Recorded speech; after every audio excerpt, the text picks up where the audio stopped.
Hi there. I'm Alicia.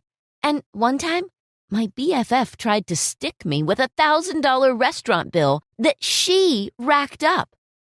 I made sure that everybody knew she was broke. That day, I was at a rooftop restaurant, spending time with my colleagues and my BFF, Rachel. We'd just gotten through a harrowing week of work, and Rachel wanted to celebrate her new promotion and her birthday. Things began to get stressful when Rachel kept ordering round after round of drinks and food, even before finishing the last batches.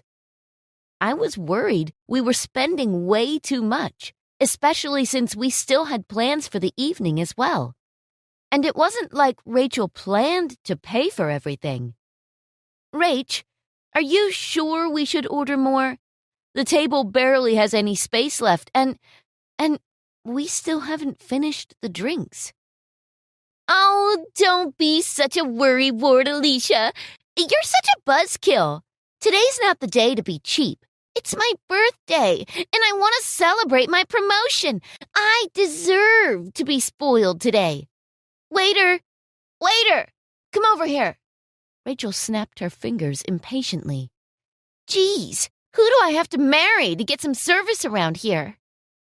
The waiter stumbled toward us, hurrying from his spot behind the counter. I'm so sorry for the delay, ma'am. I was just filling in for the cashier back there. How can I help? Excuses. You charge this much for your food and your service is this slow?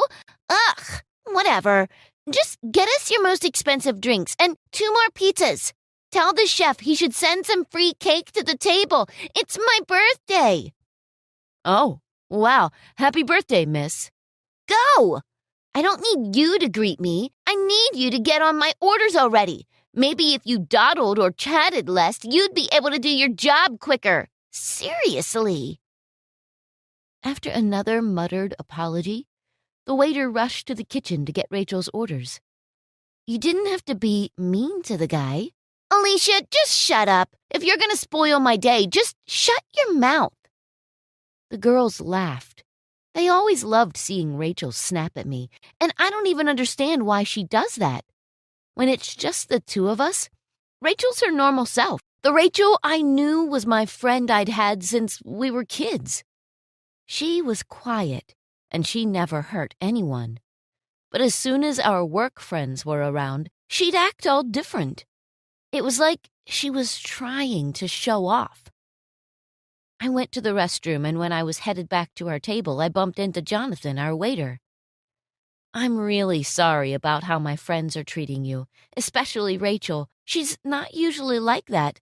And I'd just like to apologize for the things she said to you. I hope you don't take it personally. Jonathan smiled at me. No, don't worry about it at all, miss. It's part of the job. I come across all sorts of customers as a waiter. And besides, honestly, the restaurant could be on fire and it wouldn't bother me a bit. It's my last day today. I'm quitting to be an actor. Oh, wow. An actor, huh? Good for you. Well, when you're all famous and all, don't forget to come back to our little town, you hear? I'm Alicia, by the way. Famous? It's just my first gig, but thanks. It is pretty exciting getting a well-paying gig after all these years of trying to land a part. Oh, and, I'm Jonathan. Nice to meet you, Alicia. Pleasure's mine, and I'll make sure the girls leave you a good tip for all your trouble. You really don't have to, but I'll appreciate it anyway. Oh, Alicia, you know what? Why don't I take your number? You know, in case I do make it big, and I have to bring a +1 to some red carpet event. I giggled involuntarily. I felt like a schoolgirl. I could feel my cheeks turning red. Boys definitely don't ask for my number so directly. At least, not before they ask Rachel and she rejects them. And Jonathan was definitely hot. So we exchanged numbers and parted ways. I was about to head back to our table when I noticed the CCTV feed in one of the rooms I passed in the hallway. The camera was pointed at our table, and Rachel was rifling through my stuff. She had my purse in her lap, and she was elbow deep in it, fishing for things she would show to the other girls. I was mortified. Why was she digging through my things, and what was she looking for? My heart stopped when she took out a piece of paper. I knew exactly what it was.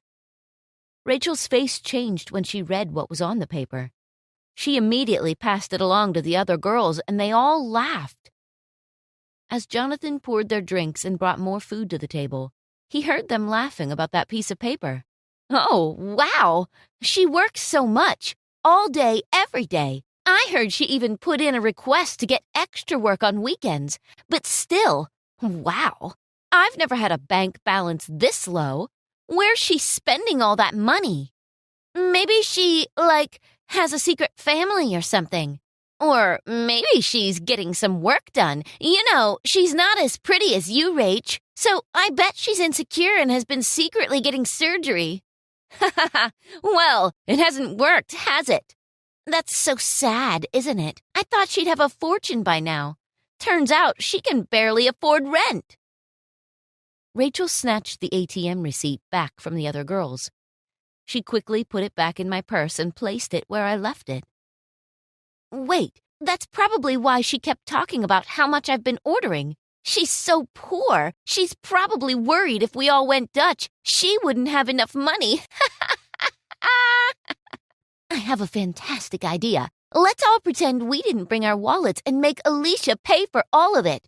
If we embarrass her enough, maybe she won't spend so much time trying to get us to hang out with her. I mean, I'm not the only one thinking it, right? Doesn't she get on your nerves too? It was around that time that Jonathan caught me snooping on the CCTV. Oh, I'm sorry. I was just walking past and noticed what was happening on our table. Did you hear everything they said about me? They seemed to be fishing around in my purse. A glint of mischief crossed Jonathan's eyes. Well, you're gonna love what I'm about to tell you.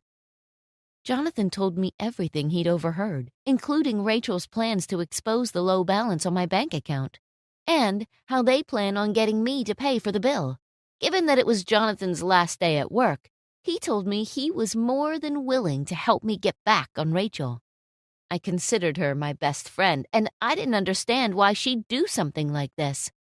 But if she was bent on making fun of me, I sure as heck was more than willing to turn the tables on her. When I got back to the table, the girls were suspiciously quiet. Rachel pulled my seat for me and put her arm on my shoulder. Took you a while, sweetie. Huh? Oh, sorry. I just got off of a phone call. We ordered more stuff. Hope you don't mind. We don't want the table to look sparse. You see, I'm waiting for my crush to make an appearance, and I want to impress him today. Oh, no, not at all. Why would I mind? In fact, let's order more stuff. I would love to see you finally make some progress with Mark. The girls all looked at each other and giggled behind my back. Perhaps they thought I was sinking myself deeper into the trap they set for me. What they didn't know is that I set a trap too. So, anyway, I know you work too much for too little pay, but today, you should kick back and enjoy yourself. Why don't you try and be more like me, Alicia? I get the men to take care of me. If you get yourself a guy, maybe you won't have to work yourself to the bone anymore. Look at you. You look so tired and stressed all the time. Here, let me try and look for that doctor's number. She's really good with making your skin look fresh.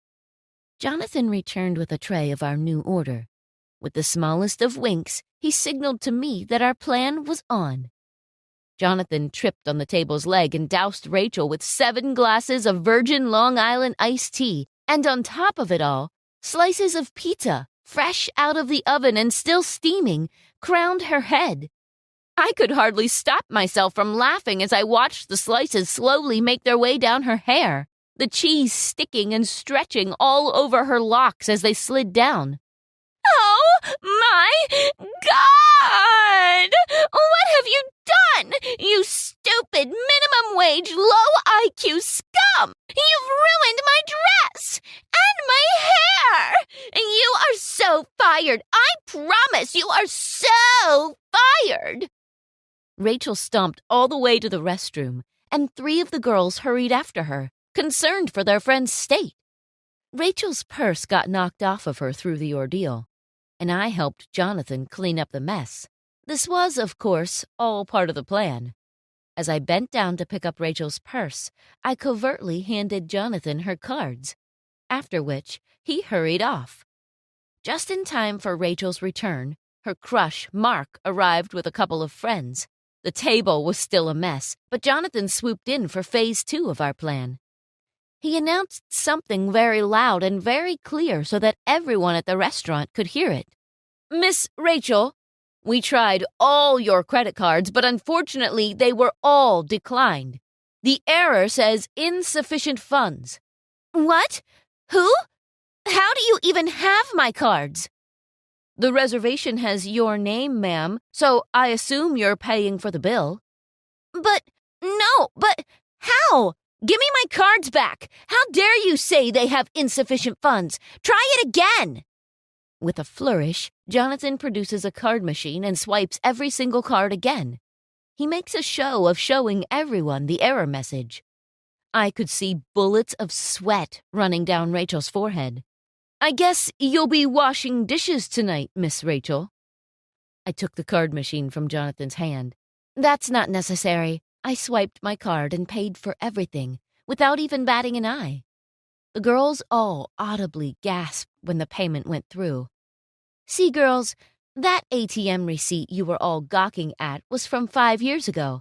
I keep it in my purse to remind me of where I was and where I want to be. But thank you for making me realize you're all fake friends." Mark walked off, embarrassed. He muttered something like, "I shouldn't have said yes to this party. Turns out Rachel's just another gold digger who can't pay for her own party." Jonathan cut his shift short for me. He asked me out on a date, and he paid for it. But